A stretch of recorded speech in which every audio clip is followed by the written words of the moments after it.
السلام عليكم البنات، كي دايرين؟ لاباس عليكم؟ نتمنى تكونوا في احسن الاحوال وبصحه جيده. انا جيتكم اليوم قراءه جديده اللي هي قراءه برج الثور بالنسبه للايام المقبله ان شاء الله. هاد القراءه غتكون قراءه عامه، وطبعا هاد القراءه تنطبق على الذكر والانثى. فقبل ما نبداو كما العادة كنطلب منكم صديقاتي أصدقائي الاشتراك في قناتي وتفعيل الجرس باش دائما يوصلكم الجديد من عندي. وبغيتكم تدعموني وتزيدوا تدعموني بلايك، انا دائما نبقى نفيدكم ونحط لكم الجديد. فيلا نتوكلوا على الله ونبداو بقراءة برج الثور. برج الثور، مالك يا برج الثور؟ كنشوفك برج الثور تحملت الكثير، كنشوفك تحملتي كتير من ضغوطات، من قهر، من حزن. كنشوفك يعني كتير كنتي مضغوط في الأيام اللي فاتت يا برج الثور. برج الثور مريتي من حزن، من أيام يعني كانت أيام حزينة، كنتي مع نفسك كتبكي دموعك نازلة، لكن ما كتلقاش اللي يطبطب عليك واللي يعني يحن عليك. برج الثور كنشوف البعض منكم عنده طاقة سحر، كنشوف معمول لك سحر، تعطيل عن العمل، عن الزواج، عن كتير أمور. كنشوف كاينة وحدة امرأة، كنشوفها وحدة يعني شريرة، هي اللي عملت لك السحر.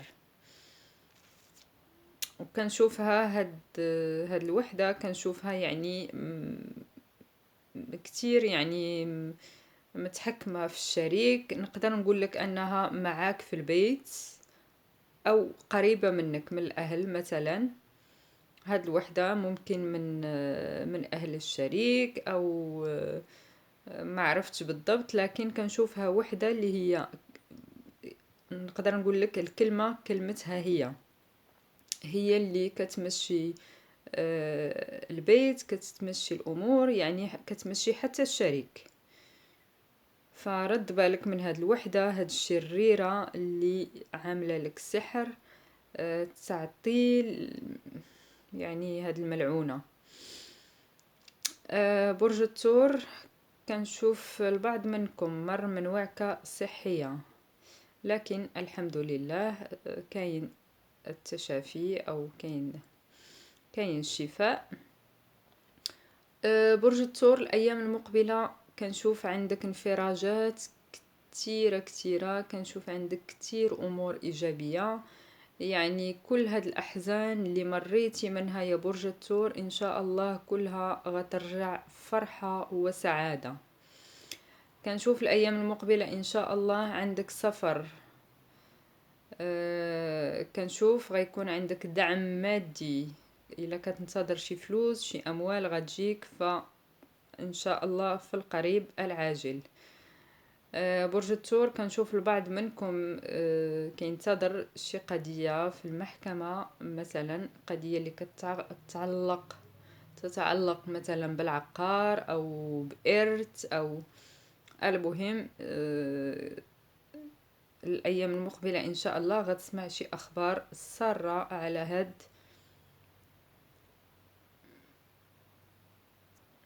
كنشوفك إن شاء الله غتسمع أخبار سارة بإذن الله في الأيام المقبلة إن شاء الله.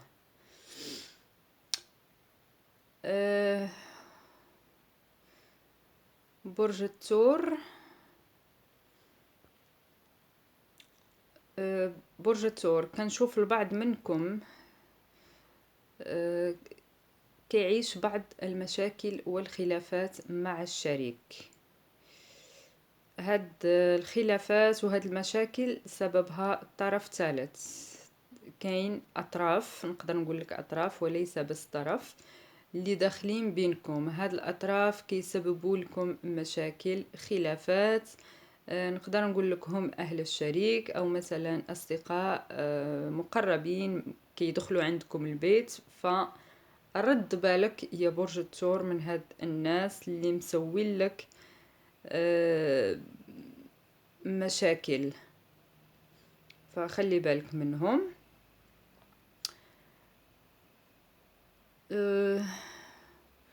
برج الثور كنشوف الايام المقبله ان شاء الله غتكون عندك فرحه كيف ما قلت لك.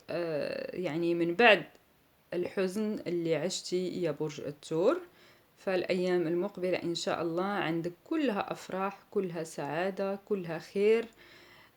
كنشوف غتكون عندك فرحه مع جماعه ناس، يعني غتجتمعوا في مكان، او المهم غيكون عندك شي لقاء مع الناس اللي غادي تفرح معهم ان شاء الله، وغيكون عندك معهم حوار.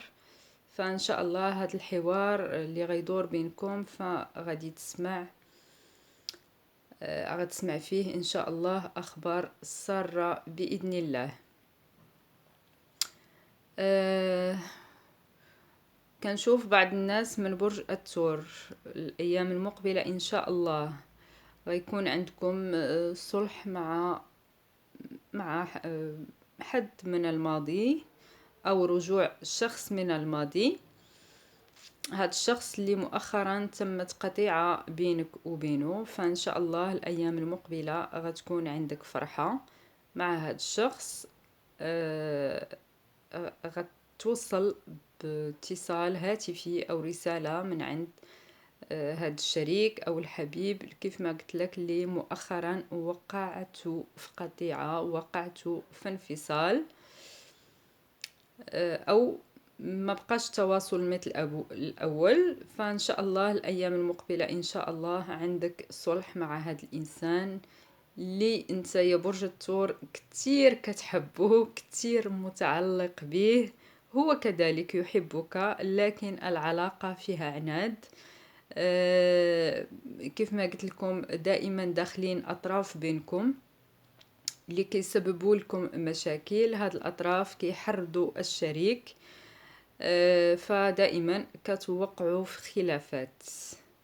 لكن نصيحة عندي لبرج الثور بالنسبة لهذا الشخص اللي كيف ما قلت لك يرجع ان شاء الله يتصل بيك في الايام المقبلة وغيتم بينكم صلح. فنصيحة من عندي، لا داعي لإلقاء اللوم، لا داعي للعتاب، وإن شاء الله الأمور غتمشي بإذن الله بالشكل اللي بغيتي انت يا برج الثور.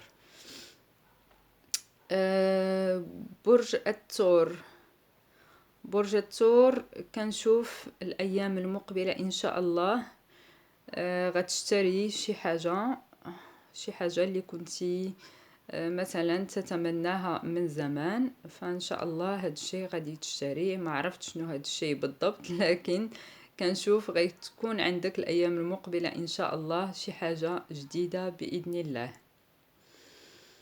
فبرج الثور كيف ما قلت لك الايام المقبله ان شاء الله عندك كلها فرح، كلها سعادة إن شاء الله. الأحزان اللي عشتيها في الماضي فإن شاء الله كلها غتختفي بإذن الله. فعندك كيف ما قلت لك دعم مادي، عندك سفر، عندك أخبار سارة غتسمعها بإذن الله.